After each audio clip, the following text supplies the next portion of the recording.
children's bedrooms. And I find all of that terrifying. Okay, Google, I'm listening. The companies say they are not using the data to target ads, but helping AI improve the user experience. Alexa, turn on the fan. Okay. Meanwhile, they are researching and applying for patents to expand their reach into homes and lives. Alexa, take a video. The more and more that you use spoken interfaces, so smart speakers, they're being trained not just to recognize who you are, but they're starting to take baselines and comparing changes over time. So does your cadence increase or decrease? Are you sneezing while you're talking? Is your voice a little wobbly? The purpose of doing this is to understand more about you in real time, so that a system could make inferences. Perhaps like, do you have a cold? Are you in a manic phase? Are you feeling depressed? So that is an extraordinary amount of information that can be gleaned by you simply waking up and asking your smart speaker, what's the weather today? Alexa, what's the weather for tonight? Currently in Pasadena, it's 58 degrees with cloudy skies. Inside it is then.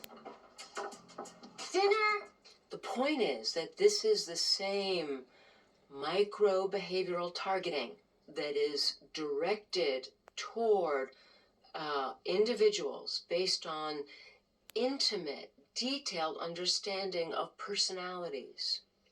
So this is precisely what Cambridge Analytica did, simply pivoting from the advertisers to the political outcomes. The Cambridge Analytica scandal of 2018 engulfed Facebook, forcing Mark Zuckerberg to appear before Congress to explain how the data of up to 87 million Facebook users had been harvested by a political consulting company based in the UK. The purpose was to target and manipulate voters in the 2016 presidential campaign, as well as the Brexit referendum. Cambridge Analytica had been largely funded by conservative hedge fund billionaire Robert Mercer. And now we know that any billionaire with enough money who can buy the data, buy the machine intelligence capabilities, buy the skilled data scientists, they too can commandeer the public and infect and infiltrate and upend our democracy with these same methodologies that surveillance capitalism uses every single day. We didn't take a broad enough view of our responsibility, and that was a big mistake. And it was my mistake, and I'm sorry. Zuckerberg has apologized for numerous violations of privacy, and his company was recently fined $5 billion by the Federal Trade Commission. He has said Facebook will now make data protection a priority, and the company has suspended tens of thousands of third-party apps from its platform as a result of an internal investigation. I wish I could say that after Cambridge Analytica, we've learned our lesson and that everything will be much better after that, but I'm afraid the opposite is true. In some ways, Cambridge Analytica was using tools that were 10 years old. It was really, in some ways, old school first wave data science.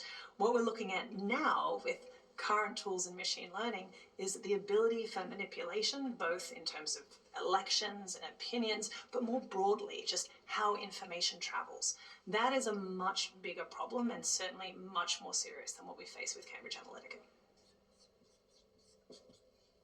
AI pioneer Yoshua Bengio also has concerns about how his algorithms are being used.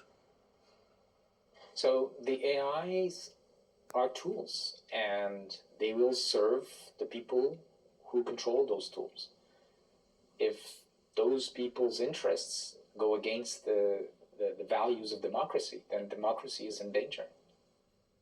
So I believe that scientists who contribute to science, when that science can or will have an impact on society, those scientists have a responsibility.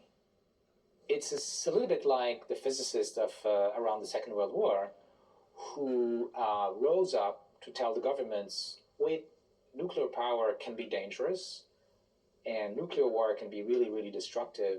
And today, the equivalent of a physicist of the 40s and 50s and 60s are the computer scientists who are doing machine learning and AI.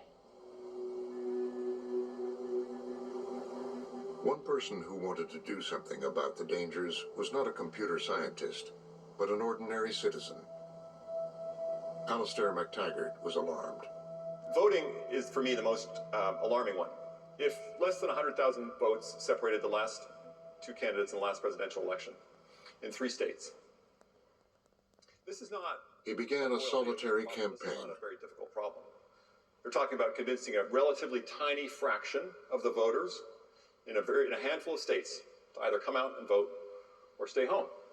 And remember, these companies know everybody intimately. They know who's a racist, who's a misogynist, who's a homophobe, who's a conspiracy theorist. They know the lazy people and the gullible people. They have access to the greatest trove of personal information that's ever been assembled. They have the world's best data scientists. And they have essentially a frictionless way of communicating with you. This is power. McTaggart started a signature drive for a California ballot initiative for a law to give consumers control of their digital data. In all, he would spend $4 million of his own money in an effort to rein in the Goliaths of Silicon Valley. Google, Facebook, AT&T, and Comcast all opposed his initiative. I'll tell you, I was scared. Fear of looking like a world-class idiot. The market cap of all the firms arrayed against me was over $6 trillion. He needed 500,000 signatures to get his initiative on the ballot. He got well over 600,000. Polls showed 80% approval for a privacy law. That made the politicians in Sacramento pay attention. So McTaggart decided that because he was holding a strong hand, it was worth negotiating with them. And if AB 375 passes by tomorrow and is signed into law by the governor, we will withdraw the initiative. Our deadline to do so is tomorrow at 5. At the very last moment, a new law was rushed to the floor of the State House. Take your seats, please. Mr. Secretary, please call the roll. The voting starts. Allen, aye. And the first guy, I think, was a Republican, and he voted for it.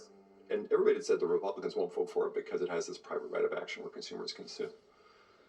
And the guy in the Senate, he calls the name. Aye Roth, aye Skinner, aye Stern, aye Stone. You can see down below, and everyone went green, and then it passed unanimously. Ayes 36, no 0. The measure passes. Immediate transmittal to the Assembly. So I was blown away. It was a day I'll never forget.